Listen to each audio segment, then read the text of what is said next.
are going to flip New York red on November 8th. Also, at this past weekend's rally was Michael Henry, the Republican who is challenging Letitia James in the Attorney General's race. For folks who probably are meeting you for the first time, tell us a little bit about yourself and why you're running for Attorney General. Sure. Just like most of the people watching this, I'm a private citizen who became frustrated with how the lack of balance in Albany and one-party control of the state really has had a negative impact on the state. Wherever you travel, we see we have a crime crisis, a corruption crisis, a cost of living crisis that's leading to a mass exodus for our friends and our families. And for me, I just wanted to get into the AG's office, professionalize it, and be able to effectuate the change that I think this office could have on people's lives in a very positive way.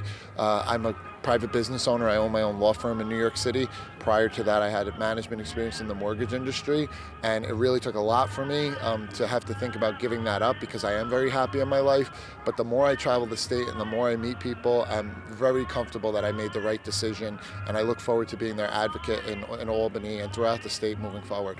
What would be your priority in the Attorney General's office? Sure. My priorities would be taking on the crime crisis, the corruption crisis, cost of living crisis, and when I say crime crisis, I would also include in that the horrible drug problem with opioids and fentanyl we have throughout the state. And then also I would want to use the office to effectuate change in our educational system. I think there's a lot of people, especially in poor communities, that their children are not getting access to a quality education. And I believe it's a civil rights issue. And we just touched on it a little bit. What are some of the things where you think the AG's office ought to refocus that Tish James isn't focusing on now that she should be? The state of New York. She's focused on everything outside of the state of New York. And I think the contrast between myself and Letitia James is I want to be the Attorney General of the state of New York. She wants to be the governor of the state of New York. She sued multiple Republican-governed states.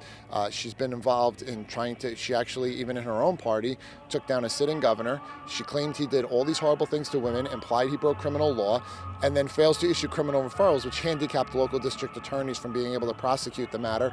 So my focus would be what's in the best interest of the taxpayers of the state of New York, and that transcends party affiliation. And I'm really just looking to restore a level of competency, efficiency, and integrity to the office and focus on the issues that are most important to all New Yorkers and not my own political ambitions. Was bail reform a mistake in New York? There have been some changes made, but are more changes necessary, or does it need to be repealed? Look, it's a mistake, and the Democrats know it's a mistake.